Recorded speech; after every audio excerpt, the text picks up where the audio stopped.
感謝天父呢，上個月讓我同師母呢有機會去聖地，能夠去當地參觀旅遊，真係大開眼界喎。我想問下晚堂嘅弟兄姊妹，有幾多位曾經去過聖地嘅？舉舉手。唔包今次，以前你去過嘅亦都唔係好多喎嚇。咁可能我講嘅時候呢，都共鳴未必咁大，都未定嚇。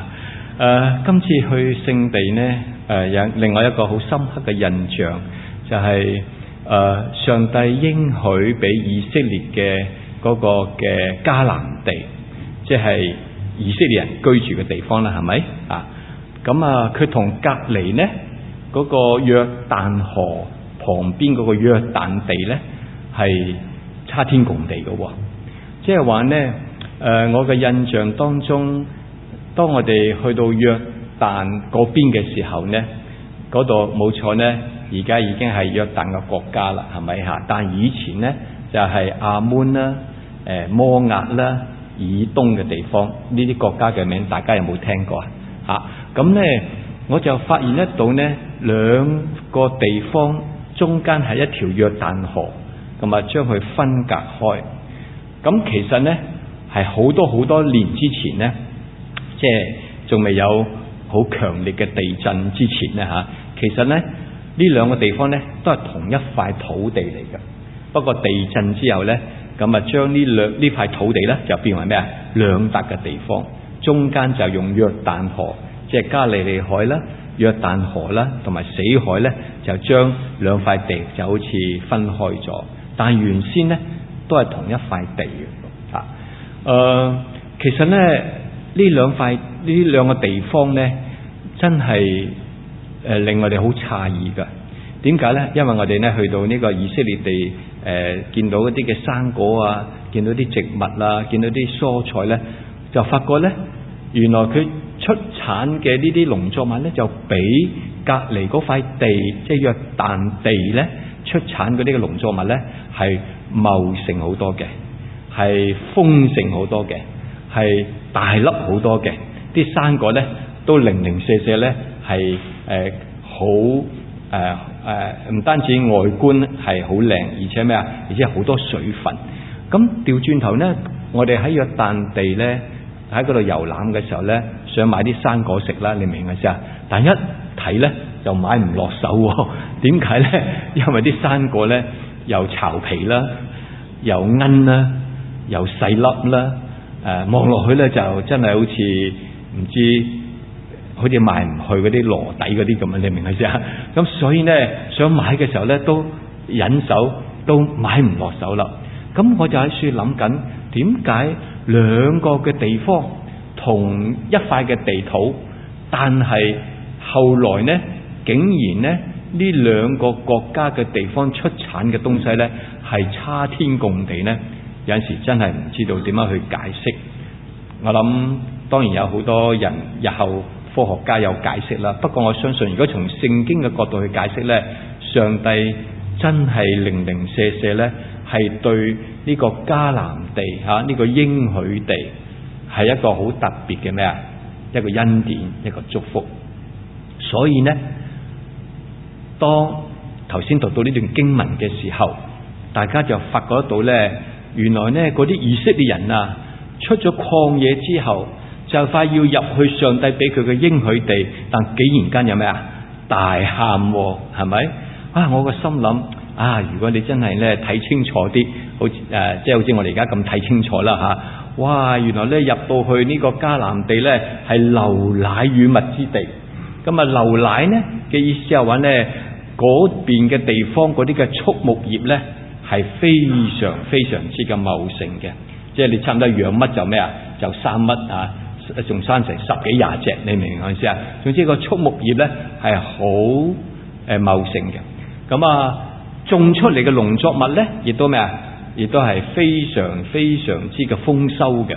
所以流奶與蜜呢，咁冇錯，解經家呢，呢個蜜呢話可能係蜜蜂係個蜜蜂野蜜，係咪？我哋都係咁諗法。但係今次我哋去到聖地一睇，同埋呢聽個導遊嘅解釋嘅時候呢，原來呢個蜜呢仲有另一個解釋嘅，就係指到咩呢？指到當地一種好普遍嘅出產，好野生嘅，但係呢啲嘅果子呢，甜到漏嘅。知唔知咩蜜呢？就係嗰啲嘅椰棗蜜啦，椰棗蜜。而嗰啲椰棗蜜提煉成為蜜糖之後呢，哇！真係甘到不得了嘅，又潤喉又甜嚇，即係講到大家流晒口水啦，係咪嚇？我都買得幾樽翻嚟嘅咋。如果你有想品嚐下呢，可以嚟我屋企品嚐一下。咁啊，嗰啲嘅椰棗蜜提煉出嚟嗰啲蜜呢，哇！甜到不得了，又好滋潤。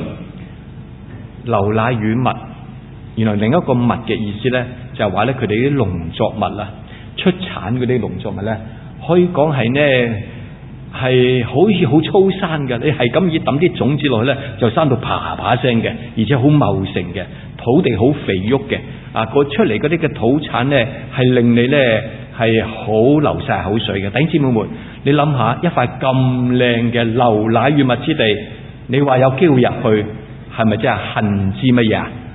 恨之不得啦，啱唔啱啊？吓，哇！可以離開呢個咩曠野，進入到咩應許地，我都未描述曠野俾你聽。咁我哋喺約旦地嘅時候呢，望到乜嘢叫曠野？原來曠野真係曠野啦，即係點嘅呢？即係呢係黃土一片，寸草有咩不生。你望落去嘅時候呢，好乾旱嘅。你望落去嘅時候呢，嗰塊地呢係可以講係呢唔適合人住嘅，你明嘅啫？唔覺得曠野地呢係咩啊？渺無人煙嘅。所以當我哋睇到呢啲嘅約旦河東嗰啲曠野地嘅時候呢，聯想起以色列人喺啲咁嘅地方嚟到生活去生存。當然啦，後來唔聽話就承受結果啦，係咪？但係如果一早聽話嘅時候呢，佢哋根本就唔使喺呢塊嘅呢啲咁嘅曠野地，呢啲咁嘅黃土地咧嚟到咩啊？嚟到去居住嘅，嚟到去生存嘅。如果佢哋聽話咧，一早入去嘅時候咧，真係可以講係咧入到嗰個流奶與蜜之地咧，係咩啊？係恨之不得嘅。我講咁多你都唔係好明白，我再講一個例子你明白啦。即係話咧，本來我住開劏房嘅，你明唔明啊？後來咧有弟兄姊妹邀請話：陳牧師你入嚟感受住啦咁樣，咁你咪略反應咯。大家明唔明咁嘅意思啊？哇，撲到咩啊？撲到去咯。點解啊？哇，原來咧咁靚嘅地方離開劏房，即咁嘅情況啦。如果能夠離開曠野，入到去呢個迦南地應許地流奶與蜜之地，恨之咩啊？流晒口水，你明唔明啊？但係竟然間我哋今晚睇嘅經文一開始14章第一節，哇！嗰啲以色列人呢就大喊大嘈，到底發生啲咩事呢？弟兄姊妹們，你知唔知發生咩事啊？原來就係喺呢一章經文之前嘅13章，呢一班嘅以色列人，佢哋呢聽埋係咩啊？一啲嘅壞嘅消息，選取嘅呢係啲壞嘅資訊，因為摩西有印象嘛？打發12個探子係咪去探呢個嘅打探迦南地？到底呢一塊地係一塊乜嘢嘅地？上帝應許過話俾我哋入呢個嘅流奶與蜜之地，到底係點樣嘅地？所以12個探子咧好聽話咧，個個就咩啊？就一齊咧去探索一下，打探一下，到底嗰塊咩地？翻嚟嘅時候咧，仲記唔記得有個圖像啊？即係有個印象咧，就係咧佢哋咧喺迦南地咧摘落嚟嗰啲山果都要乜嘢啊？都要2個人咩啊？去抬嘅。弟兄姊妹，你話犀唔犀利啊？你今日喺錦繡買啲葡萄，買批菩提子，使唔使2個人去抬啊？唔使嘅。你去呢個嘅合益街市買嗰啲嘅石榴啊，嗰啲嘅葡萄子啊，使唔使2個人去抬啊？唔使噶。但係竟然間要2個人抬呢啲嘅咩啊？果實翻嚟。換句話嚟講咧，嗰塊地嘅出產果然係乜嘢啊？靚地，好正。嗰啲出產咧大粒到咧嚇死人嘅，重到要2個人嚟到咩啊？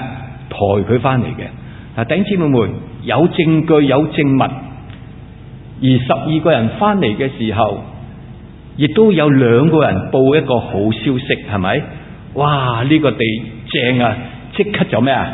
要入去啦，因為上帝幫助我哋呢，就必定能夠咩啊？得呢塊地為業啊！呢2位嘅探子俾好多會眾以色列人一個好正面嘅一個嘅信息，但當然呢，有10個大家都知道呢個消息就嚇親人嘅，係嘛？千祈唔好去啊，去等於送死啊！點解啊？嗰度住咗啲巨人啊，嗰度住咗啲嘅亞納族人啊，神高神大，高大威猛啊！佢哋睇我哋呢就好似蚱蜢，我哋睇自己又好似蚱蜢，你明唔明先啊？哇！我哋點樣入去呢？點樣打呢？冇可能嘅，死硬噶啦！所以唔好去。大家收到呢啲消息嘛？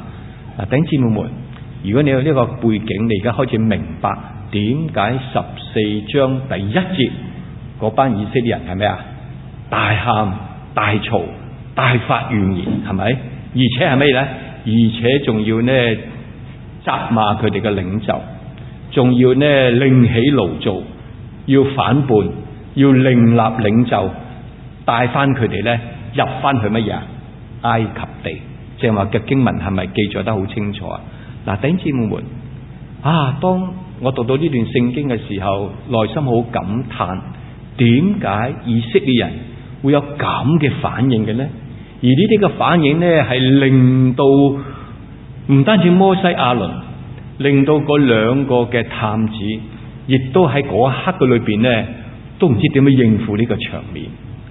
各位弟兄姊妹們，可以想象到當時候以色列人佢哋選擇去聽壞嘅消息，佢哋唔聽好嘅消息，結果就令到所有以色列人佢哋嘅信心就崩潰咗啦，係咪啊？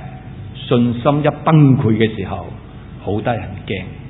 當一個人嘅信心被打沉，當一個人嘅信心係崩潰咗嘅時候，弟兄姊妹們，人就失去咗理性，人就失去咗方向，人就唔知道應該前面點走，所以成個人就落喺一個好混亂嘅當中，以至到14章第1節就話咩啊？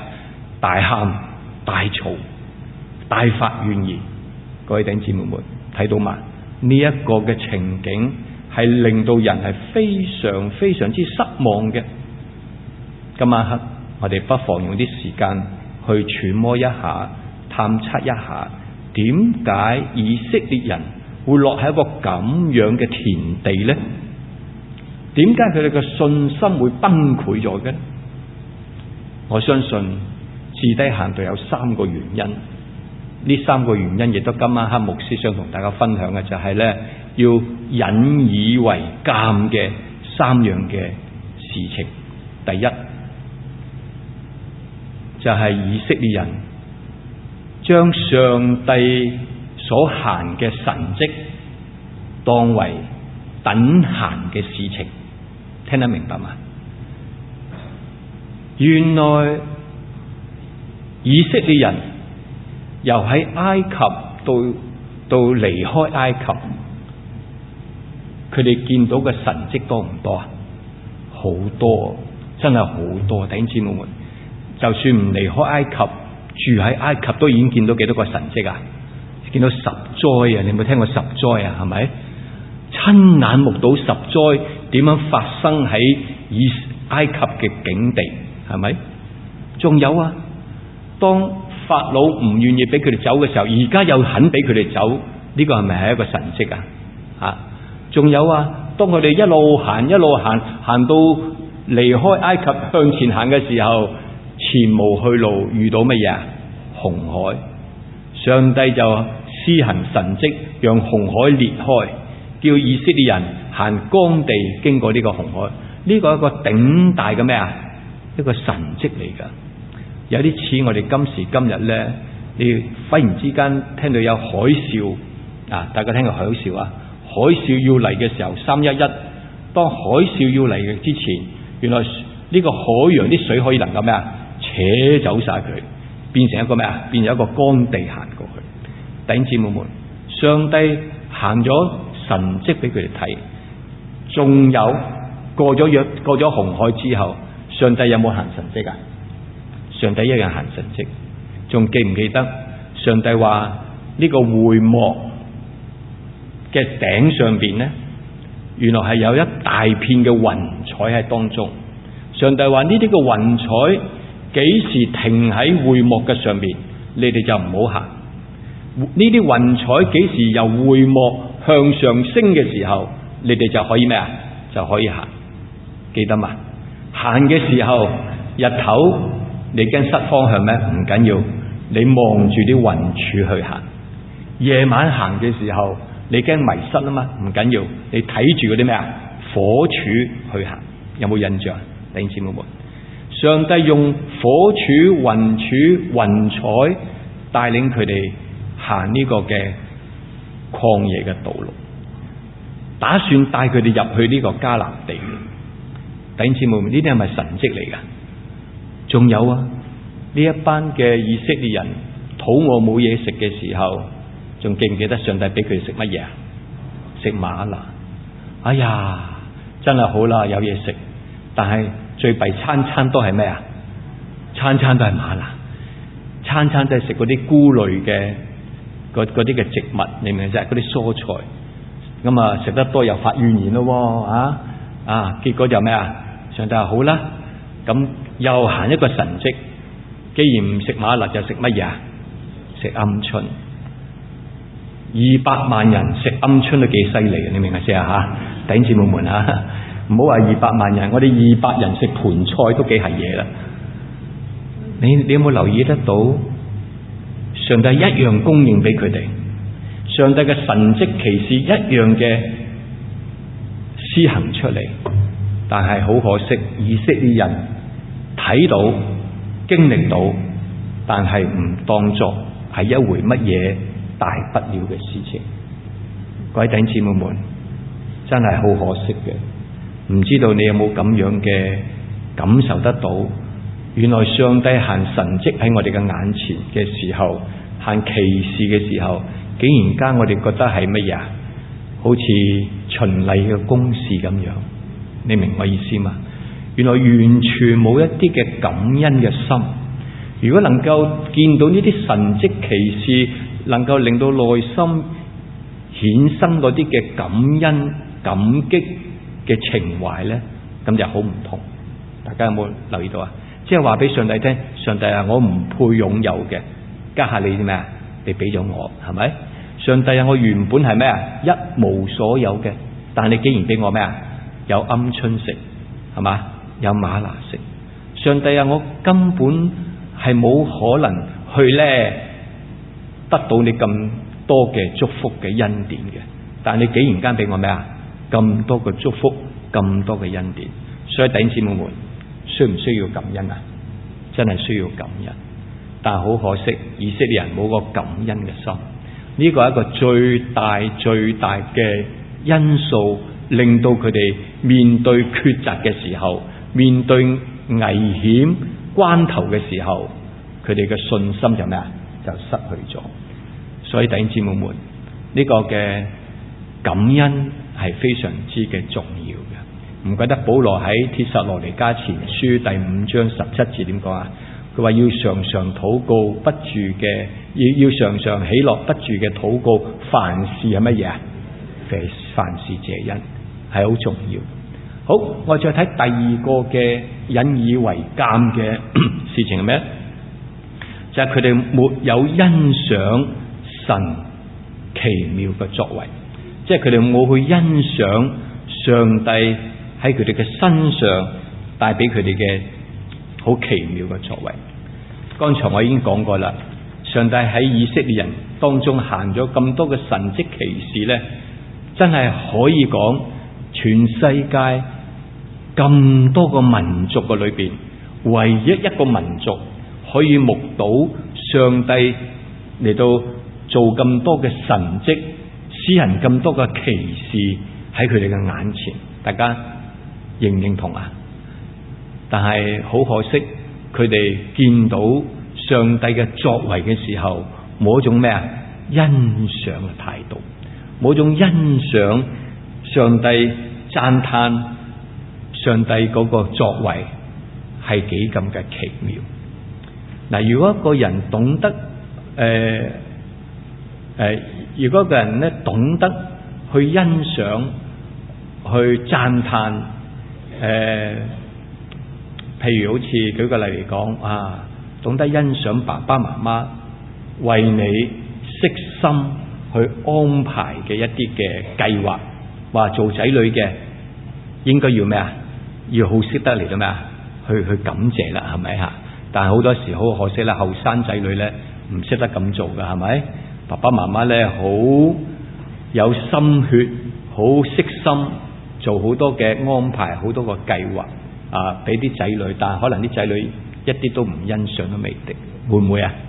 一啲都唔會去呢睇到父母個心意係幾咁嘅難得。嗱，弟兄姊妹就有啲少少似呢一啲咁嘅情況啦，係咪啊？今時今日，弟兄姊妹們，你有冇留意到上帝喺你嘅身上有好多嘅祝福，有好多嘅恩典，但係我哋有冇咩啊？去欣賞，有冇去讚嘆呢？我哋有冇為着我哋嘅生活唔錯啊，生活得唔錯去感恩呢？吓，有冇為着工作都順利去感恩呢？係咪？有冇為着你居住個環境都理想嚟到咩啊？去感恩呢？有冇為着你個健康，上帝都咩啊？都保守你嚟到咩啊？感恩呢？係咪？有冇為着你嘅衣食都能夠豐足嚟到咩啊？去感恩呢？有冇去欣賞？原來呢啲嘅就係上帝嘅祝福喺我嘅身上邊。如果我哋懂得喺平時都去欣賞上帝呢啲嘅祝福，呢啲嘅恩典嘅時候呢，你發覺到以色列人唔會一下子咁快成個人就打沉咗落嚟，成個信心有咩啊？崩潰咗，就係因為佢哋平日缺乏咗呢一種嘅去欣賞上帝嘅作為，去讚嘆上帝嘅奇功喺佢哋嘅身上。嗱，各位弟兄姊妹們，我相信呢個係一個第二個原因。有陣時我哋都要去反思反省一下，我哋喺日常嘅生活當中會唔會都已經係習以為常呢？啊，覺得呢有啲嘢呢係已經好習慣，應該會有噶啦吓。有啲人可能會覺得係啦，例牌都有噶啦，冇乜特別啦，係咪？有啲人覺得係應該有嘅，奉旨啦吓，奉旨有嘅吓啊，所以我哋有咩啊？忘記咗原來我哋原本個人係咩啊？係一無所有嘅，但係現在上帝卻係有佢嘅供應喺我哋嘅身上，所以我哋每一項細微嘅事情有冇存一個嘅欣賞同埋一個嘅讚嘆喺當中呢？好，第三個嘅引以為鑑嘅一個原因呢，我相信係因為以色列人沒有銘記上帝嘅應許，即係話呢，以色列人對上帝嘅應許說話呢冇放喺心裏邊啊，廣東話即係呢無心裝載啦，係咪？或者叫耳邊咩啊？耳邊風。我相信摩西係講過唔止一次、兩次、三次，佢係講過好多次。點解我哋要離開埃及？你相唔相信啊？係嘛？我亦都相信摩西講過好多好多次，離開埃及，上帝要俾我哋咩啊？俾我哋有應許地，係咪？俾我哋有呢個嘅迦南地，有呢個流奶與蜜之地。我相信係講咗好多次，但好可惜，呢班嘅以色列人冇去銘記上帝嘅應許，上帝嘅說話。呢個係一個好大嘅錯失。弟兄姊妹們，今日我哋有陣時都會諗一諗，點解我哋同樣都會犯咗以色列人嘅毛病呢？就可能我哋對上帝嘅說話呢，睇係有睇吓，不過立一立就 OK 啦，算數啦。聽係有聽，但係呢冇裝載，冇擺喺嘅內心裏邊呢，嚟到去消化，嚟到去思想，去默想。正如詩人話呢，我將你的話係藏在乜嘢啊？心裏，免得我得罪你。各位弟兄姊妹們，好重要噶。上帝嘅話語，上帝嘅應許，每一句都係千真萬確，每一句嘅說話都唔會改變，因為上帝講過嘅任何一句說話呢，都會兌現嘅。所以因為咁嘅緣故，以色列人冇心去裝載，聽完就算，聽完就算。結果而家突然之間要面對一個抉擇嘅時候，面對一個嘅危機嘅關頭嘅時候，應該點樣去選擇呢？弟兄姊妹們，你同我都知道個答案。好可惜喺呢4節嘅裏邊，呢一班嘅以色列人選擇咗聽一啲壞嘅消息，令到佢哋嘅心消化，令到佢哋嘅信心崩潰咗。所以各位弟兄姊妹們，記得我哋千祈唔好做呢三無嘅人啊！邊三無嘅人呢？第一，冇感恩嘅心；第二，冇欣賞嘅心；第三，冇銘記嘅心。所以記得咧，就三無咧亦都新嘅詮釋吓，就千祈唔好做呢個嘅三無嘅人，因為咁樣只會帶俾我哋一個嘅可怕嘅結果係咩呢？就係以色列人佢哋從此之後呢，佢哋就流浪喺曠野嘅地方。上帝話：你哋竟然係咁嘅話呢，唯有咩啊？唯有任得你哋啦！你哋就流浪喺曠野嘅地方40年嘅日子。你諗下，當我自己喺呢個嘅聖地，當我喺約旦嘅時候，當我睇到咧遍地黃土、沙塵滾滾、寸土不生嘅時候，我都恨不得架旅遊巴咧快啲咩啊？快啲車我哋過去啦！望極都係呢啲嘢，你明唔明我意思啊？冇嘢好望，望極都係咁嘅嘢，啲風景就係咁樣啦。弟兄姊妹們，而家要望幾多年啊？40年，淒唔淒涼啊？好淒涼，就係因為乜嘢？冇一個感恩嘅心。弟兄姊妹們，今晚可能要有人會問你，到底信心係行先呢，定係感恩係行先呢？其實我想話俾大家聽，兩者都互相係影響嘅。當你有更多嘅感恩嘅時候，你嘅信心就咩啊？就增強好多，係咪？所以你越感恩，你嘅信心就越加添，亦推動你嘅信心去成長。早好多年之前呢，我曾經聽過弟兄講見證，我聽完之後都受佢影響。佢講咩見證呢？佢話佢自己呢，平時生活呢有個習慣，個習慣呢就係佢好興呢，就帶一本嘅記事簿擺喺呢個嘅衫袋裏邊或者西裝袋裏邊。人哋我哋男士咪好多時都有西裝啊、恤衫袋嘅，係咪？佢話佢好興帶一本嘅記事簿擺喺呢啲袋裏邊，係嘛？點解啊？佢話因為呢，每一日都可以出現好多咩啊？好感恩嘅事情㗎喎，係嘛？個個喺馬路突然之間有架車駛埋嚟，係咪？哇！原來架車得切喎，哇！可能呢，每一日裏邊呢，你遇到嘅嘢真係感謝上帝。咁你就要咩啊？寫低佢，記低佢。因為我哋人呢，好得意嘅，我哋嘅記性呢，好嘢就唔多記多嘅。你有冇留意到啊？但啲衰嘢就記好多，係咪？好多時候我哋會忘記咗上帝嘅恩典、上帝嘅保守。所以呢個弟兄有呢個習慣，佢咁樣嚟到去記住上帝嘅恩典、上帝嘅祝福。咁佢呢個動作呢，影響到我而家呢，我都帶定一本乜嘢啊？記事簿喺身邊，我時時都帶住啲記事簿喺身邊嘅。弟兄姊妹們，點解啊？因為神時某時呢，上帝就咩啊？上帝就做嘢噶咯，做完之後你就要咩啊？你就要寫低佢。所以嗰個感恩嘅心、感恩嘅分享係好重要。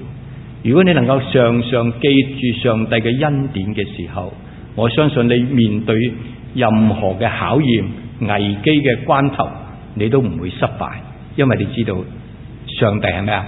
看顧住你。你會選擇聽啲好消息，你唔會選擇聽啲壞嘅消息。你唔會睇到呢啲葡萄樹呢係視而不見，你會發覺真啊，嗰個地方係咩啊？流奶與蜜之地。弟兄姊妹們，所以我哋常常都提醒自己，求主幫助我哋。教會每一年呢，年尾呢都係有個咩啊？除夕嘅分享會，係咪？鼓勵大家把握機會都出席除夕嘅分享會，分享上帝喺你身上奇妙嘅作為。咁當然一次唔夠嘅，係咪？好多經歷噶嘛，係咪？咁我相信呢，平時喺團契啊，喺小組啊，喺主日學呢，其實你哋都咩啊？可以去分享上帝嘅恩典。願上帝提醒我哋，幫助我哋，叫我哋更加懂得感恩，以致我哋嘅信心係更加嘅增添。我哋祈禱。親愛主，我哋祈禱嘅時候，再一次求你寬恕赦免我哋嘅軟弱，就係我哋好容易會忘記神嘅恩典。主啊，叫我哋唔好做一個忘恩嘅人，叫我哋真係做一個係感恩嘅人，以致我哋越多嘅感恩，就越懂得去欣賞神嘅作為，亦都更加我哋嘅信心得到增添，我哋信心亦都得到成長。面對任何嘅困難考驗，我哋都能夠應付，甚至係戰勝呢啲嘅困難。聽我哋感恩嘅祈禱，讓我哋得到上帝嘅恩典，亦都唔吝嗇嘅係與人分享，以致我哋大家彼此嘅鼓勵得到激勵。未信嘅朋友亦都得到一個嘅信仰嘅啟發。多謝你，祈禱奉耶穌名求。